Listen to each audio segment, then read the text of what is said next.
Everyone thinks the US Navy keeps the Strait of Hormuz open. Reality is that the Navy can defeat enemies, but it cannot defeat geography. Everyone believes the world's strongest Navy can guarantee free passage through Hormuz. But the reality is that geography gives permanent advantages to anyone trying to disrupt shipping. This creates a vulnerability in global trade, which leads to economic shocks that spread far beyond the Persian Gulf and may ultimately fear geography more than military power. The most powerful navy in human history cannot guarantee that a narrow strip of water stays open, not because it lacks ships, not because it lacks aircraft, not because it lacks missiles, but because there are places on Earth where geography is stronger than military power. And nowhere is that more obvious than the Strait of Hormuz. Most people look at a map and see water. Military planners see something very different. They see a funnel, a trap, a place where some of the world's largest ships are forced into predictable paths every single day. And that changes everything. Because if the US Navy is so powerful, why do military experts still worry about Hormuz? Why do oil traders watch it obsessively? Why do governments thousands of miles away care about a narrow waterway most people could not find on a map? The answer has almost nothing to do with who has the most ships, and everything to do with a hidden reality that changes the way power works at sea, a reality that becomes more dangerous every year because the greatest threat to global trade may not be an enemy fleet. It may be geography itself. And once you understand why, the entire balance of power in the Persian Gulf begins to look very different. Most people assume the story is simple. If a crisis erupts in the Strait of Hormuz, the US Navy shows up, secures the waterway, and commercial shipping continues. After all, the United States operates aircraft carriers that are essentially floating air bases. Destroyers packed with advanced radar systems, submarines capable of operating unseen beneath the ocean, surveillance networks stretching across the globe. From a distance, it seems obvious. No regional power should be able to challenge that kind of force. And for decades, that assumption has shaped how many people think about the Persian Gulf. The logic sounds convincing. The United States spends more on defense than most nations combined. Its naval forces operate in nearly every major ocean. So if trouble appears in Hormuz, surely the Navy can simply keep the route open. Problem solved. But here is the problem. Is not the same thing as winning a naval battle. Those are completely different missions. A navy can destroy enemy ships. A navy can launch airstrikes. A navy can control large areas of ocean.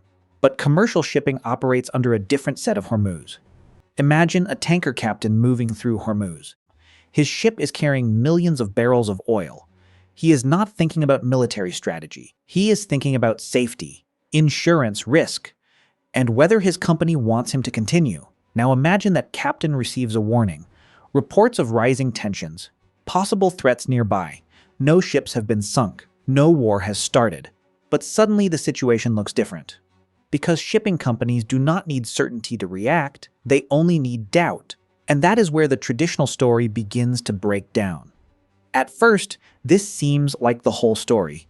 America has more firepower. America has more ships. America has more technology. Case closed. But there is another detail most people miss. The Navy is not operating in open ocean. It is operating inside one of the most strategically difficult pieces of geography on Earth. And once geography enters the equation, military power starts facing limits that many people never see. Limits that have existed for centuries, long before aircraft carriers, long before missiles, long before modern warfare. And those limits may be more important than the ships themselves. Everyone thinks the real contest in Hormuz is between America and Iran. Reality is far more uncomfortable. The real contest is between military power and geography. And geography never takes a day off. It never runs out of fuel. It never needs maintenance. It never makes mistakes. Every ship entering the Strait of Hormuz faces the same physical reality. The routes remain predictable. And commercial traffic remains concentrated. That means every anticipated long before it arrives. What happened next changed the way long before it arrives. Changed the way many military planners thought about the region. They stopped asking one question. Can the US Navy defeat an enemy? And started asking a different one. Can the US Navy guarantee that thousands of commercial ships remain safe every single day? Those questions sound similar. They are not. Imagine a city with one bridge. The strongest police force in the world protects that bridge. But everyone still has to cross the same narrow point. The bridge itself becomes the vulnerability. Hormuz works in a similar way. The challenge is not controlling vast areas of ocean. The challenge is protecting a tiny bottleneck that the entire world depends on. And this is where the situation becomes dangerous, because the goal of disruption is not necessarily to destroy shipping. It may simply be to make shipping feel unsafe. There is another detail most people miss. Global trade runs on confidence. Tankers move because companies believe routes are safe. Investors fund shipments because they trust the system. Insurance companies issue coverage because risks appear manageable. Once confidence starts cracking, the consequences spread much faster than physical damage. Imagine an insurance executive sitting in London begin a rising. Threat levels increase. Nothing has exploded. No warships have sunk. But premiums begin moving upward. Suddenly, shipping costs rise. Some companies delay departures. Others seek alternatives. And global markets begin reacting before any actual disruption occurs. This is where the common belief collapses, because keeping Hormuz open is not simply about removing threats. It is about maintaining confidence. And confidence is one of the hardest things in the world to defend. To understand why geography matters so much, you need to picture the Strait of Hormuz differently. Forget the map funnel. Imagine a giant funnel. Wide at one end, narrow in the middle. Thousands of ships depend on passing through that narrow section. Now imagine trying to protect every vehicle moving through that funnel, every hour, every day, for months. Suddenly the challenge starts looking enormous, because geography forces ships into predictable behavior. A tanker carrying oil cannot behave like a speedboat. It cannot rapidly change direction. It cannot accelerate away from danger. It moves slowly. It follows established routes. But here is the problem. Predictability creates opportunity. The moment ships become predictable, protecting them becomes harder. What happened next changed everything. Military planners realized that a disruption does not need to be large. It only needs to create uncertainty. One damaged tanker, one suspicious incident, one unexpected attack. And suddenly, every shipping company begins reassessing risk. This is where the first hidden layer appears. Naval mines. Most people think modern warfare revolves around missiles, advanced aircraft, high-tech weapons. But some of the most disruptive weapons in maritime history are surprising to chase a ship. It waits, silently calmly. A tanker captain crossing Hormuz cannot see what lies beneath the water. That uncertainty becomes the present. Even if only a few mines are present, commercial operators may slow traffic. Inspections increase, delays grow, insurance costs surge, and the economic effects begin spreading far beyond the Gulf. But that is only half the story, because geography creates a second problem. The narrowness of the waterway means threats do not need to cover huge areas. They only need to affect a small corridor, can influence a surprisingly large share of global energy flows. And once that reality becomes clear, the entire discussion changes. The question is no longer whether the Navy is powerful. The question becomes whether any Navy can fully overcome the limits imposed by geography. And that answer is much more complicated than most people realize. But there is another detail most people miss. The challenge is not just finding threats. The challenge is finding them before they affect confidence. Imagine a tanker captain entering Hormuz at sunrise. The sea looks calm. The route appears open. Everything seems normal. But somewhere along the coastline, operators are watching. Some are monitoring shipping traffic. Some are tracking naval movements. Some are simply waiting. And that is where geography starts helping the defender and hurting the protector. Because in a narrow waterway, distance becomes smaller, reaction time becomes shorter, and uncertainty becomes larger. This is where things get complicated. Most people imagine a future crisis as a giant naval battle, warships exchanging missiles, aircraft filling the sky, explosions across the horizon. But the reality may look very different. It may begin with small events. A warning sighting, an unexplained incident, a warning, a temporary shipping delay. Each event may seem insignificant on its own, but together they create something much larger. They create doubt. And doubt spreads faster than ships. What happened next changed everything. Military planners realized that protecting Hormuz is not just a military challenge. It is a logistics challenge. Every tanker needs protection. Every route needs monitoring.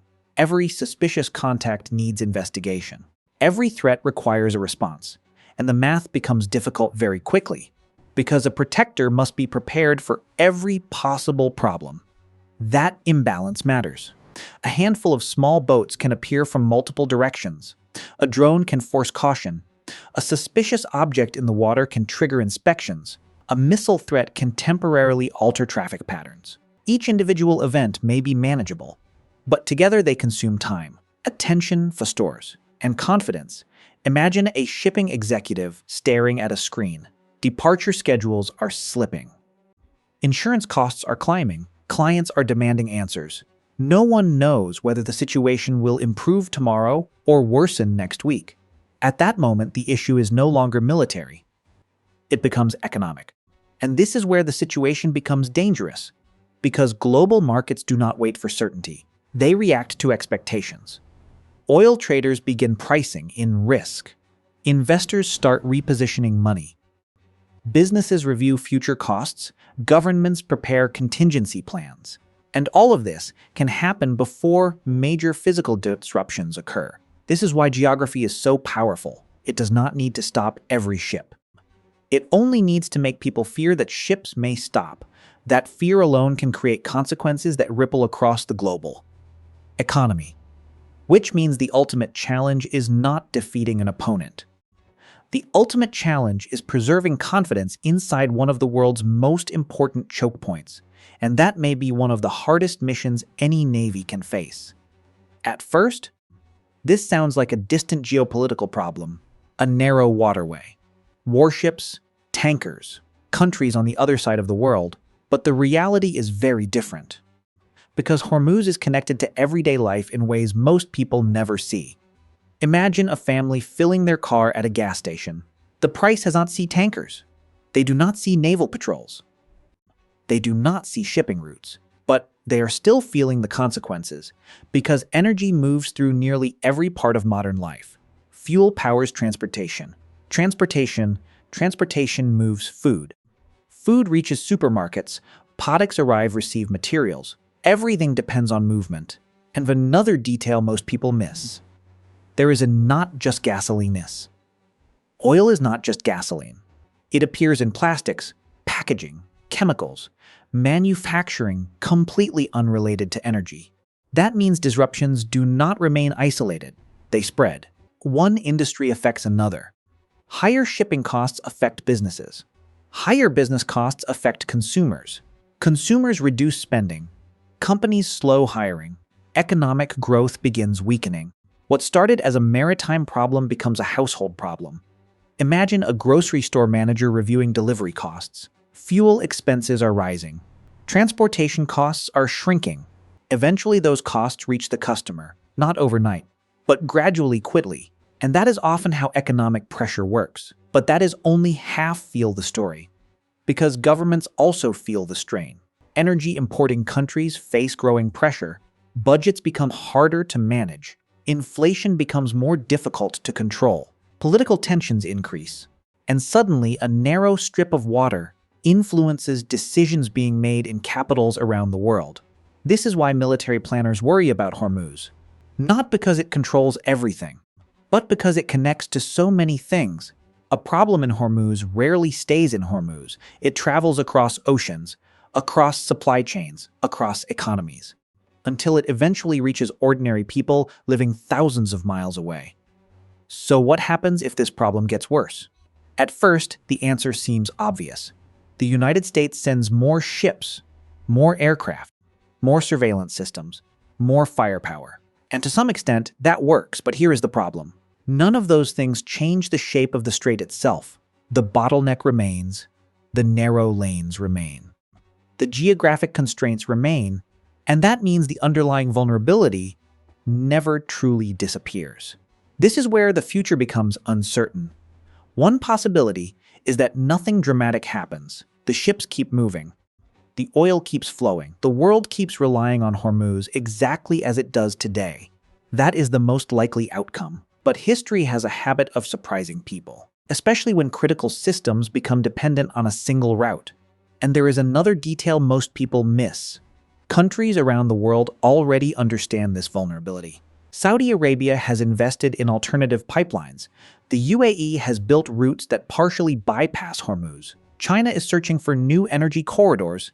Governments are trying to reduce risk before a crisis occurs.